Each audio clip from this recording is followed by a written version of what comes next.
Y resulta que cada vez que había clase de informática, la clase de informática era pararnos alrededor del computador y verlo, porque la profesora ni siquiera aprender no lo dejaba. No lo dejaba. Eso era la clase de informática, a grosso modo ahí mirar el teclado, esta es la M, esta es la S, pero de ahí para de contar. Eso era la clase de informática. Eso fue hace mucho tiempo. Un estudiante de quinto tuvo el valor de decirme: profe, usted se la gana fácil, me dijo. Y yo le dije: ¿cómo así? Dijo: sí, usted se la gana muy fácil, profe. Pero por mi parte nunca se me pasó por la cabeza que realmente yo fuera a ser maestro. Siempre estaba como el juego, el fútbol, la diversión con los amigos, pero nunca pensar en futuro, bueno, ¿qué voy a hacer profesionalmente? Sí. Mi madre, antes de terminar el 11, me dijo: lo inscribí en la Escuela Normal Superior para que presente unas pruebas para ver si usted quiere ser profesor más adelante. Afuera del colegio La Normal colocaban un listado. Yo dije: bueno, si yo pasé, estoy de los últimos. Y pues mi mamá era el anhelo, ¿no?, de ella, de saber cómo le fue a mi hijo en las pruebas. ¿Su mami es maestro también? No, señor, mi madre no es maestra, ella es una mujer que inicialmente se ganó la vida trabajando en el campo. Luego que llegamos a vivir aquí en la ciudad de Pitalito, pues ella se empezó a trabajar en las casas haciendo aseo. No recuerdo si eran como 30 personas nomás. Claro. Y empecé a subir y claro, llegué a los 10 primeros. Yo dije: no he pasado. Y por allá en el quinto lugar aparecía el Colegio Montessori. Uy. Y yo pasé el dedito al frente y Rubén Darío Botina. Diría uno: bueno, ¿por qué mi mamá me metió en esto? Claro. ¿Cierto? Pero hoy agradezco porque ha sido una decisión que ahora sé que fue un anhelo que ella, cuando ella era joven, quiso ser, ¿no? Ella quiso ser maestra en alguna oportunidad, pero no se le dieron las cosas por problemas económicos, por la situación en la que ella vivía. Entonces quiso que su hijo fuera maestro, pero por mi parte nunca se me pasó por la cabeza que realmente yo fuera a ser maestro. Profe, ¿qué maestros le marcaron a usted su vida? Que usted cuando ya dice: ahora soy maestro, qué bueno tratar de hacer lo que estos maestros hicieron. Y pues hay profesores que uno no quisiera también hacer lo mismo que yo, los errores que han cometido. Yo conocí una profe que inicialmente yo estudié en una escuela que era rural. Y en esa escuela rural pues había una profe que siempre permanece ahí durante muchos años. Y esa profe, yo recuerdo que con mis primeros años de estudio, primero, segundo, era muy estricta, muy brava. Y era tan brava que si usted se portaba mal, se paraba del puesto, nos colocaba una media hora con los brazos arriba y a usted después cuando los bajaba eso le dolía enormemente. Y había veces que le ponían uno un ladrillo. Le colocaban a uno ladrillo, o a veces colocaban pepitas de maíz o arena y tenía que usted arrodillarse un buen tiempo. Ese tipo de castigo, digámoslo así, lo marcan a uno negativamente. Claro. Ya después ingresó una profe que también pues guardo con mucho cariño, que es la profesora Ismelda Beltrán. Ella ya fue en los últimos años de mi época como de básica primaria y pues ella ya me enseñó cuarto y quinto y llegó a ser esa profe que usted lo menciona, la profe amable, la profe que de pronto le daba a uno un consejo, le decía palabras bonitas, así no le llevaron uno detalles, pero existía como ese buen trato. La misma profe que llegó la época de agosto y el anhelo de uno en la escuela, en la escuelita, en la parte rural, era que lo llevaran a elevar cometas. Claro. Y no sé qué fue lo que yo hice, si fue que me paré del puesto, el caso fue que me castigó y no me llevó a elevar cometas. ¿Y el resto de niños sí? Y el resto de niños sí. Fue muy triste para mí eso y eso marcó mucho porque si aún lo recuerdo ya con mis 30 y punta de años y eso fue cuando yo tenía 6, 7 añitos, fue porque realmente marcó algo negativo. La profesora llevaba a los niños a una colina y desde mi casa se miraba los niños. Y yo muy triste porque... ¿Y se miraban las cometas? Y se miraban las cometas elevando y yo... Tuve que haber hecho algo muy malo. Hoy en día yo pienso, tuve que haber hecho algo muy malo para que la profesora no me hubiera llevado ese día a elevar cometas. Pero que en realidad un niño no. Pero que en realidad exactamente, yo digo, bueno, pero tampoco era para que me hubiera castigado de esa manera. Para completar, el maestro daba la queja y la casa lo cascaban a uno. Exactamente. Uno en la casa, si el maestro iba y le ponía la queja o llamaba al padre de familia, en la casa también usted tenía que atenerse a las consecuencias. Pero son cosas que le marcan a uno y uno dice, carambas, esto no quisiera yo de pronto que mis estudiantes me recordaran hoy en día por algo malo que yo les hice a ellos. Entonces siempre existía como, uy no, ¿usted cómo va a ser profe? O sea, como que miran la profesión de ser docente como algo muy loco, como que usted cómo se va a meter a una aula de clases con 30, 40 estudiantes. Entonces 2 años y medio estudiando la normal, luego me gradué y pues luego a buscar trabajo, que es la otra parte difícil ya como tal en el ámbito laboral. Uno entra muy novato, ¿no?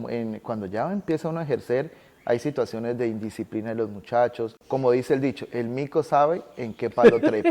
Claro. Y los estudiantes, los niños, ellos saben muy bien. Ellos miden. Y si usted no tiene ese carácter para saber orientar, saber manejar una situación de disciplina, la estrategia, pues el estudiante, como decimos normalmente, se la montó al profe y el profe perdió la autoridad. Perdió el año. Mi madre, en esa época, en diciembre, en ese medio año en diciembre, ella consiguió un trabajo y mi mamá en ese diciembre tenía que cuidarle la casa a la señora porque ellos habían ido de paseo. Pues en ese recorrido, al frente donde mi mamá trabajaba, había un letrero grande que decía Colegio Privado Mundo Creativo. Yo le dije a mi mamá, mamá, ¿y si yo hago una hoja de vida y la pasamos ahí? Quizás de pronto para el otro año necesiten un profe y esa sea la oportunidad. Ese fue mi primer trabajo y ahí duré 5 años en ese colegio. ¿Esos niños qué edad tenían? Más o menos unos 7, 8 añitos, porque era más o menos de grado segundo, 6, sí, más o menos 7 añitos en ese grado. Hoy esos jóvenes, ¿cuántos años pueden tener? Pues hay que preguntarle a su hija, creo que estaba Luisa ahí. María. Luisa María. Más o menos unos 18, 20 añitos. Tiene 20 años Luisa María. Más o menos esa edad tienen hoy en día. Jóvenes que ya están en la universidad. Es muy bonito uno encontrarse en la calle y decir, o que lo saluden y decir, mire, él fue mi profe que me enseñó a leer, que me enseñó a escribir. ¿Qué tanto ha cambiado la educación de cuando usted estuvo en la escuela, con la profesora a la que ya hablábamos, de las profesoras chéveres, de las profesoras bravitas, a la educación de hoy? ¿Qué tanto ha cambiado? Yo creo que la educación cuando yo la recibí era una educación, no digo precaria, pero sí era muy falta de tecnología. Yo recuerdo mucho, Adriano, que en la escuela había un solo computador, pero ese computador nunca lo prendíamos. Inclusive era de esos que tenía un mouse y una bolita abajo, de esa época. Y resulta que cada vez que había clase de informática, la clase de informática era pararnos alrededor del computador y verlo, porque la profesora ni siquiera aprender no lo dejaba. No lo dejaba. Eso era la clase de informática, a grosso modo ahí mirar el teclado, esta es la M, esta es la S, pero de ahí para de contar. Eso era la clase de informática. Hoy en día no, hoy en día ha cambiado muchísimo porque los muchachos ya tienen hasta iPhone, ya tienen tablet. Ellos, mejores teléfonos que el maestro. Claro, mejores teléfonos que uno. Entonces ya la evolución en la parte educativa ha cambiado. Claro. De esa época que yo estudié a la de hoy en día ha cambiado muchísimo. Muchos recursos existen hoy en día que los estudiantes tienen. Ser profe hoy en día es difícil, Adriano, porque los muchachos hoy en día, digámoslo así, después de la pandemia en la parte formativa de los niños marcó un antes y un después. Hoy en día ser profe es difícil. Usted puede llegar con una estrategia súper innovadora al salón de clases. Y que usted está ilusionado que esa va a funcionar. Exactamente. Uno cree que esa estrategia puede funcionar, pero resulta que los muchachos les gusta 5 minutos y para de contar. Y una clase dura 45, 50, hasta 1 hora.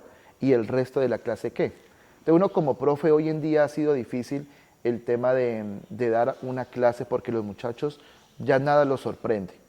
Entonces ser profesor de hoy en día en esta nueva generación ha invitado a eso, a que el profe se esté reinventando, buscando estrategias, buscando juegos, dinámicas, buscando que el estudiante no se desconcentre, que siempre esté activo, que esté pendiente de la clase.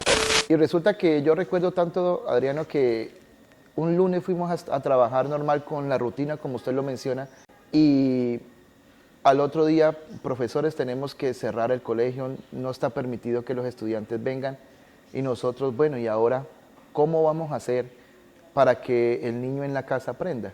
Todavía no había llegado el virus acá en Colombia, pues alcanzamos a llamar a algunos padres, vengan y reclamen las cartillas. O sea, volver a entregar el material que ellos habían comprado inicialmente, volvérselos a entregar para que ellos desde la casa empezaran a hacer esa pedagogía que hacíamos nosotros en las aulas de clase. Empezamos a buscar nuevas estrategias para nosotros poder brindarle al estudiante su educación.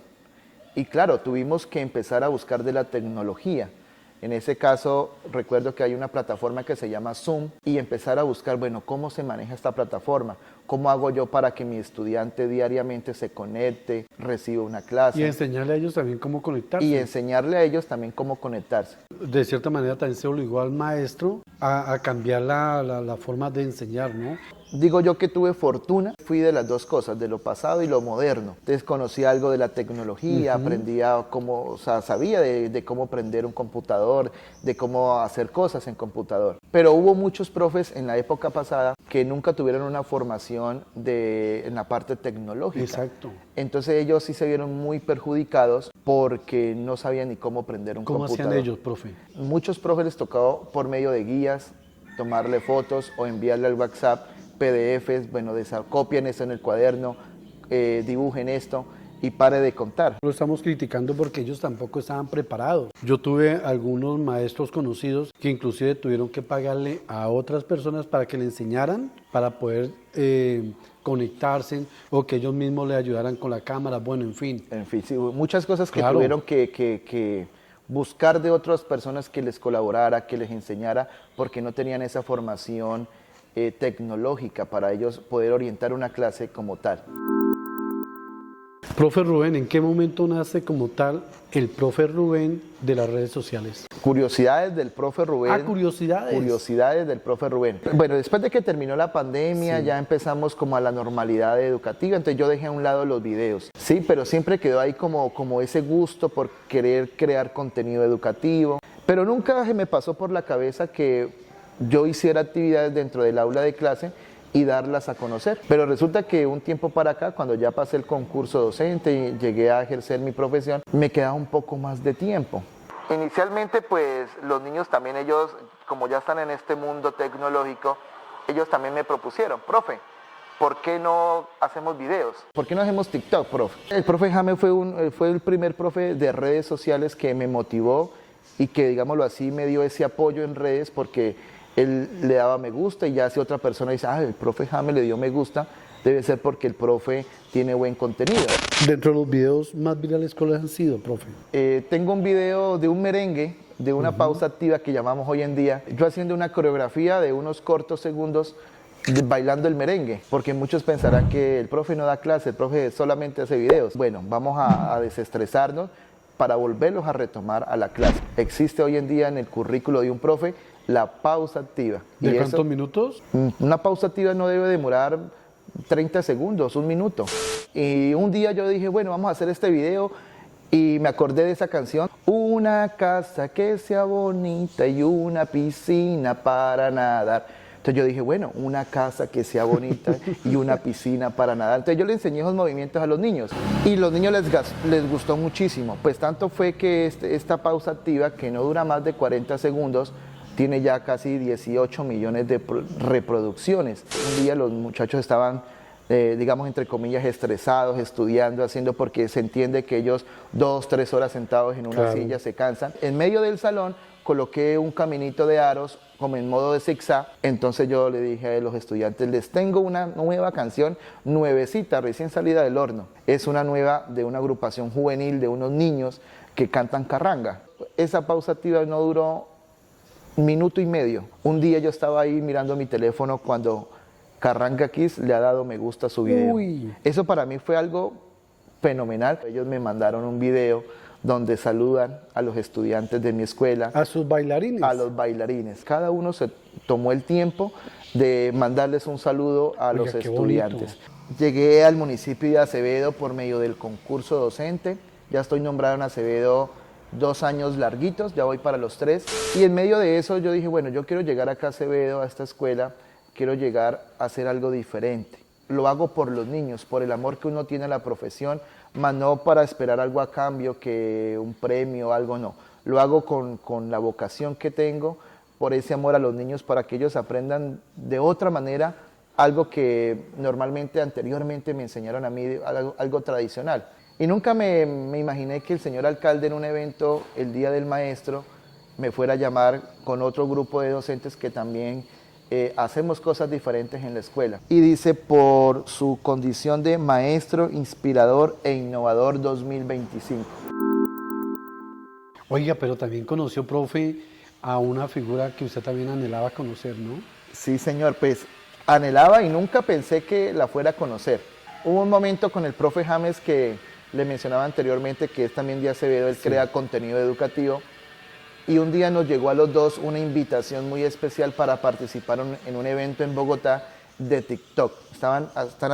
Estuvieron haciendo un lanzamiento de una nueva pestaña que se llama STEAM, Ciencia, Tecnología, Ingeniería y Matemáticas, algo exclusivamente para profesores. Y allá en Bogotá pues encontramos en el evento y me encontré con la profesora Mónica. La profesora Mónica pues es conocida en redes sociales como la profe de ortografía que enseña cómo escribir, tics, ¿cierto? Resulta que yo hice un video con uno de mis estudiantes haciendo este ejercicio de aprender a colocar tildes, cuál lleva tilde, cuál no.